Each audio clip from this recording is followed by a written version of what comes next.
किसी समझदार इंसान ने बिल्कुल सही कहा है कि कई बार बड़ी लड़ाई जीतने के लिए छोटी छोटी लड़ाइयां हार जानी चाहिए। जिंदगी में जितना फोकस करना जरूरी है किसी भी चीज पर, किसी भी लक्ष्य पर, उससे ज्यादा जरूरी आज के टाइम में बन गया है कि आप इग्नोर करना सीख लो, नेगेटिविटी को दूर रखना सीख लो। काम में फोकस तब आएगा ना जब कचरे से ध्यान हटेगा आपका, और कचरे से ध्यान हटाने के लिए कचरे को इग्नोर करना जरूरी है, उसको फील करना बंद करना है। अगर खुश रहना तो इग्नोर करना सीख लो, सक्सेसफुल बनना है तो इग्नोर करना सीख लो, अगर लाइफ में कुछ बड़ा करना है, इतिहास रचना है तो इग्नोर करना सीख लो। लाइफ में जितना ज्यादा याद रखना जरूरी है ना, उतना ही भूलना भी जरूरी है। भूल जाने लायक बातों को पकड़ के बैठे रहोगे ना तो आपकी प्रोग्रेस भी वहीं पे बैठी रहेगी। जैसे कल थे वैसे आज रहोगे, जैसे आज हो वैसे कल भी रहोगे। जिनको आदत है ना सब कुछ अंदर डालने की, जिसने बोला भैया अपने दिमाग में डाल लिया, दूसरे कान पे ढक्कन लगा रखा है, बस लोग बोलते जा रहे हैं वो भरता जा रहा है। जिसको सबकी बातों से फर्क पड़ता है वो बंदा हमेशा दुखी रहेगा, वो बंदा लाइफ में कभी कुछ नहीं कर पाएगा। जिसके दूसरे कान का ढक्कन भी खुला है ना वो बहुत कुछ कर लेगा। क्यों? क्योंकि वो चीजों को पकड़ के नहीं बैठता, वो उसको पता है कि उसके लिए क्या वैल्यूएबल है, क्या कचरा है, क्या काम की चीज है। इस वीडियो के जरिए मैं आपको ऐसी 7 आदतें सिखाने वाला हूं, क्योंकि भाई सब कहते हैं कि नकारात्मकता से दूर रहो, इग्नोर करो, नेगेटिव लोगों को इग्नोर करो, लेकिन करें कैसे ये तो कोई बताता ही नहीं है। तो इस वीडियो में हम सीखेंगे कि कैसे आप इग्नोर करना सीखो। अगर आप जिंदगी में आगे बढ़ना चाहते हैं तो आपकी डिस्ट्रैक्ट करने वाली चीजों को, लोगों को, नकारात्मकता को आप कैसे इग्नोर करना सीखो। इस टॉपिक पे आज हम बात करने वाले हैं। यहां से इस वीडियो की एक भी सेकंड को स्किप मत करना, क्योंकि अगर स्किप करोगे तो सीख नहीं पाओगे, और एक बार सीख लोगे तो जिंदगी भर काम आएगा। मेरे को ये बताओ, अगर आप एक स्टूडेंट हो, आपके दोस्तों ने बोला कि चलो भाई मूवी देख के आते हैं, आपको पता है कि आपको पढ़ना है, पढ़ाई करनी है, आपको खतरा पता है, लेकिन उसके बाद भी आप अपनी जिंदगी को खतरे में डाल देते हो। क्यों? मना नहीं कर पाते, वैल्यू मेंटेन करके रखनी है ना, बहुत सारे कारण हैं, लेकिन ये बिल्कुल गलत है। आदत नंबर 1, अगर आपको इग्नोर करना सीखना है तो ये समझना पड़ेगा कि सारा का सारा खेल आपके माइंड का है। आपके साथ कई बार ऐसा होता है कि किसी एग्जाम में आप फेल हो जाते हो, या मान लो बिजनेस में फेल हो गए, किसी रिलेशनशिप में फेल हो गए, आपके मन में एक अजीब सी लड़ाई चलती है। उस वक्त आपको समझ नहीं आता कि आप बाहर के लोगों से या अपने मन से कैसे डील करें। उस वक्त आपको जरूरत पड़ती है पॉजिटिविटी की, सकारात्मक एटीट्यूड। आपको ये समझना पड़ेगा कि दुनिया में हर चीज आपके हिसाब से नहीं हो सकती, और ये पॉजिटिविटी आती है चीजों को, लोगों को नजरअंदाज करके। ये पॉजिटिविटी आ सकती है चीजों को, लोगों को नजरअंदाज करके। आप उस पॉजिटिविटी को फील कर सकते हो। Understand the power of ignoring something. Positivity is most important weapon for your peaceful mind. हमारे सामने ऐसी बहुत सारी चीजें आती है जो हमें बिल्कुल भी पसंद नहीं है, लेकिन हमें उनके साथ रहना पड़ता है। आप बुरी चीजों को बदल नहीं सकते, बस आपको उनसे बचने का तरीका आना चाहिए। जिस तरीके से हर वैरायटी के गुलाब में कांटे होते हैं ना, आप तमाम कोशिशों के बाद भी उन कांटों को खत्म नहीं कर सकते, बस उनसे बच करके आपको फूल तक पहुंचना है। ऐसा ही अपने समाज के साथ है, ऐसा ही अपना सोसाइटी के साथ है, ऐसा ही दुनियादारी के साथ है। यहाँ थोड़ा कुछ अच्छा है और बहुत कुछ बुरा है। इसलिए वीडियो को शुरू में मैंने आपको कहा था कि कचरे से ध्यान हटाना ज्यादा जरूरी है आज के टाइम। आपको अपने पॉजिटिव नजरिए को ध्यान में रखते हुए केवल अच्छे पे फोकस करना है, क्योंकि अगर आप हर बुराई से लड़ने लग गए तो आपका सारा टाइम इसी में वेस्ट हो जाएगा, क्योंकि बुराइयां तो बहुत सारी है, सारी एनर्जी आपकी यहीं खत्म हो जाएगी। फिर आप खुद के लिए कैसे कुछ कर पाएंगे? तो आपको ऐसी कंडीशन या ऐसे टॉक्सिक लोगों से बचने का तरीका आना चाहिए, और आपको अपने डिसीजन को लेकर इतना पॉजिटिव रहना है कि अगर आप एक बार फेल भी हो गए ना तो आप किसी की बातों में आकर डिमोटिवेट होकर उसे बंद नहीं करेंगे, पॉजिटिव एटीट्यूड के साथ ही फिर से शुरू करेंगे।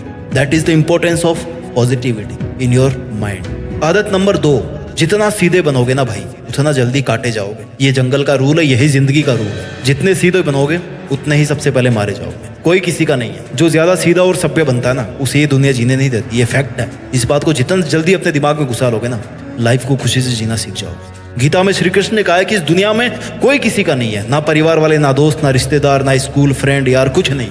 यहाँ तक कि तुम्हारी आत्मा जो है ना वो भी तुम्हारी नहीं है। एक टाइम के बाद में जब वो उस लेवल तक पहुंच जाती है तो वो भी परमात्मा में मिल जाती है जाके। तो फिर तेरा रोना किस बात का है? मेरे लिए उसने ये नहीं किया, मैंने तो उसके साथ में अच्छा किया था, उसने मेरे साथ बुरा कर दिया। तुम्हारा यहाँ कोई दूसरा नहीं है। There is no one else other than you who can help you.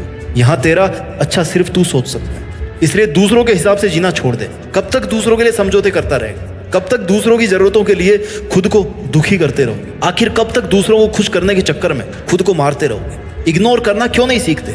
Ignore करने और घमंड दिखाने में फर्क है मेरे भाई। लोग कहेंगे कि एटीट्यूड आ गया इसको, है ना, घमंड कर रहा है, एटीट्यूड दिखा रहा है। खुद के एटीट्यूड को थोड़ा सा स्ट्रिक्ट कर दोगे ना तो कुछ नहीं होगा। लोग आपको कुछ भी कहने से पहले सोचेंगे यार ये ढीठ आदमी, इसको कहने कोई फायदा नहीं है। कोई दिक्कत नहीं, आपका काम निकल रहा है ना। आदत नंबर 3, जिंदगी में जितना पॉजिटिव रहना जरूरी है उतना ही ना कहना भी जरूरी है। जो ज़्यादा शरीफ सीधे लोग होते हैं वो जल्दी से किसी को ना नहीं कर पाते। वो हर काम के लिए तैयार होते हैं कि यार ले मैं कर देता हूँ तेरी हेल्प। और बाद में यही लोग इस बात के लिए रोते हैं कि हम जैसे अच्छे लोगों के साथ में बुरा क्यों होता है। हाँ भाई, अच्छों के साथ बुरा ही होता है, क्यों नहीं होगा बुरा।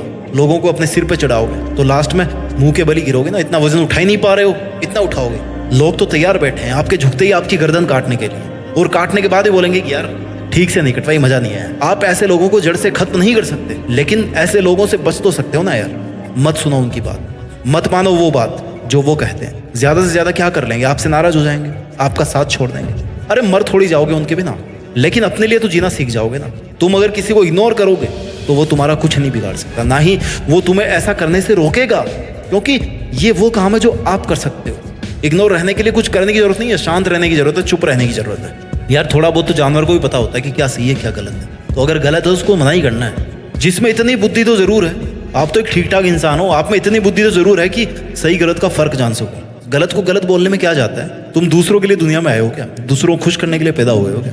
तुम्हारा कोई वजूद नहीं है क्या, तुम्हारे अपने कोई सपने नहीं है, तुम्हारे अंदर जरा सी भी सेल्फ रेस्पेक्ट नहीं है। अगर है तो आपका नुकसान हो रहा है भाई, अगर है तो आपका नुकसान हो रहा है भाई। उन्हें इग्नोर करो, थक जाओ या मर जाओ, लेकिन उनसे कभी भी हाथ मत मिलाओ जिनकी वजह से तुम बर्बाद हो जाओगे। पहचानो उन लोगों को, आपकी जिंदगी में कौन है। हर सक्सेसफुल इंसान हर दिन सुबह देर से उठने वाली आदत को, आलस को, रातों की नींद को, कंफर्ट जोन को, इन सबको इग्नोर करना सीखो, इन सबको ना कहना सीखो। सीधे बनने की कोशिश मत करो। आदत नंबर 4, छोड़ना सीखो। आगे बढ़ने के लिए क्या सीखना जरूरी है। मैं कहता हूं कि आगे बढ़ने के लिए बहुत कुछ छोड़ना जरूरी है। जब आप ऑटो से जाते हो, टैक्सी लेके जाते हो, ट्रेन से जाते हो, तो सामान भर भर के लेके जाते हो, है ना। जब आप फ्लाइट से जाते हो तब आपके पास में लिमिटेड सामान होता है। क्यों? क्योंकि एक सर्टेन अमाउंट के बाद में, एक सर्टेन वेट के बाद में जितना आपका सामान है उसका आपको अलग से पैसा देना पड़ेगा। क्यों देना पड़ेगा भैया, हवा में उड़ेगा प्लेन, फ्यूल ज़्यादा लगेगा, ज़्यादा लोड होगा। तो इसलिए अगर जिंदगी में आप ज़्यादा ऊपर उठना चाहते हो तो आपको हल्का होना पड़ेगा। आप लाइफ में टेक ऑफ करना चाहते हो, सक्सेसफुल होकर उड़ना चाहते हो ना, तो आपको अपने दिमाग से बहुत सारी चीज़ें हल्की करनी पड़ेगी। आजू बाजू वाला क्या बोल रहा है, कौन मेरे बारे में क्या कमेंट कर रहा है, मेरी क्या दिक्कतें हैं, क्या परेशानी, सबके है। आपको उनको छोड़ना पड़ेगा, छोड़ करके ऊपर उठना पड़ेगा, तभी आप ऊंची हाइट तक उड़ पाओगे। आपको खुद अपने विचारों का वजन कम करना है। जितना हल्का रखोगे अपने थॉट्स, उतना ज़्यादा आप ऊंचा उठ पाओगे। आदत नंबर 5, मैं आपको ये नहीं कह रहा हूँ कि जो आपके साथ गलत कर रहा है उससे आप बदला लो, नहीं, लेकिन आप तुरंत रिएक्ट मत करो, तुरंत एग्रेसिव मत करो। यार तूने मेरे को ऐसा कैसे बोल दिया, मैं तो तेरे को कुछ नहीं बोला था, मैं तेरे को अच्छा मानता था, मैं ऐसा कहा हूँ। आपको रिएक्ट नहीं करना है। हाँ, आपको फर्क पड़ रहा है तो फर्क पड़ने दो, उस चीज़ को यूज करो। अपने दिल पे बैठ रही तो बैठने दो, इट्स ओके यार। उसने मेरे साथ ऐसा किया, उसने मुझे चैलेंज किया, अब मैं ये करके दिखाऊंगा, उसको थप्पड़ मार के दिखाऊंगा। नो यार, एक सेकंड में निकाल दोगे उस गुस्से को तो फायदा क्या है। वो गुस्सा आपकी जिंदगी बना सकता है। प्यार से बदला लेना सीखो ना। अंग्रेजों ने महात्मा गांधी को ये कहकर ट्रेन से निकाल दिया, तुम्हारी इस कोच में सफर करने की औकात नहीं है, इसके लायक नहीं हो तुम। और गांधी जी ने क्या किया, बोला तुमने मुझे ट्रेन से फेंका ना, मैं तुम्हें मेरे देश के बाहर फेंक के दिखाता हूँ। इसको बोलते हैं स्वीट रिवेंज, प्यार से बदला। क्योंकि आपको भारी करने में लोगों की बातों का सबसे बड़ा रोड़ा है। मुझे उसने ऐसा क्यों कह दिया, अरे भाई तू क्या आइंस्टीन की औलाद है क्या, कौन है तू, राजा है, प्रधानमंत्री है, राष्ट्रपति है, तुझे कोई नहीं कह सकता क्या कुछ। वो मेरी बात नहीं मानता, फोन नहीं उठाता। करेंगे लोग ऐसे, छोटी छोटी बातों पे डिमोटिवेट हो रहे हो और चाहिए आपको BMW चाहिए, ऑडी चाहिए। ऐसी छोटी छोटी बातों को, बेमतलब की बातों को खोपड़ी में रखोगे ना तो ये बातें साइकिल स्कूटर दिलाएगी आपको। BMW लेने के लिए ना लोहे का जिगरा बनाना पड़ता है, जिस पर सिर्फ उन्हीं बातों का फर्क पड़े जो आपको आगे बढ़ा रही। आदत नंबर 6, थोड़े बहरे बन जाओ, सुनना कम करो थोड़ा। एक तो यार आप सुनते बहुत हो, सबसे बड़ी दिक्कत। आपके बारे में कोई आपसे बात करे ना कि वो यार आपकी तारीफ कर रहा था, अच्छा चल चल बता वो क्या कर रहा था मेरे बारे में, और सुनने का मन करता है। कोई आके आपको बोले यार तेरे बारे में ऐसा बोल रहा था, अच्छा वो ये बोला मेरे पास, और क्या बोला उसने। बहुत इंटरेस्ट है यार आपको सुनने में। जब भी कोई कुछ कहता है आपके बारे में तो उसे कहते कि यार चल और बता, थोड़ा और बता। इतना क्यों इंटरेस्ट दिखा रहे हो, वो फायदा उठाएगा ना इस बात का, क्योंकि उसे पता है वो कुछ भी कहेगा तो आप सुनोगे जरूर। आपकी आदत है सुनने की। अगर वो अच्छा भी बता रहा होगा ना तो फायदा उठाकर वो आपको गिराना शुरू कर देगा, आपकी बेइज्जती शुरू कर देगा, फिर आपको दुख होगा, आपको बुरा लगेगा। सुनना शुरू तो आपने किया था ना यार। अगर आप शुरू में कहते थे कि भाई तू रहने दे, मुझे पता है मैं क्या हूँ, तो अपना काम कर, मैं देख लूंगा अपना, तो उसकी हिम्मत नहीं होती कि वो 20 मिनट बर्बाद करके आपकी फिर आपके 20 घंटे और बर्बाद कर। इस पूरी दुनिया में कोई भी आदमी आपकी परमिशन के बिना आपको बेइज्जत नहीं कर सकता। इसलिए आप सुनना बंद कर दे। वो बकबक कर रहा होगा, आप ध्यान ही मत दो ना। थोड़ी देर में उसको लगेगा कि यार मैं किससे, मैं पत्थर से बात कर रहा हूँ क्या, छोड़ो रहने दो।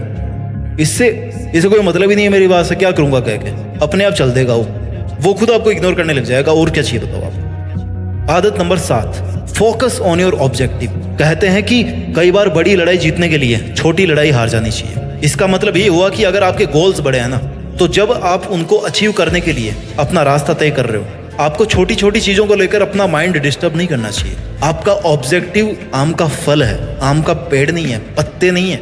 आपको मेन टारगेट पर फोकस रखना है। लोगों का काम है कहना, डिस्टर्ब करना, आपका काम है आपका टारगेट अचीव करना, मेहनत करना।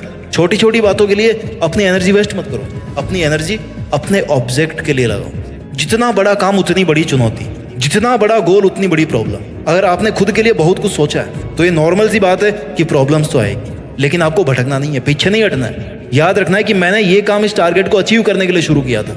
जब तक मुझे ये नहीं मिल जाता ना, मुझे कैसा भी खाना, कैसा भी रूम, कैसा भी पड़ोसी, सब चलेगा, लेकिन मंजिल मेरे पास ना हो ये नहीं चलेगा। मुझे अपनी मंजिल तक पहुंचना ही है। सो बी कॉन्फिडेंट, बी फोकस्ड।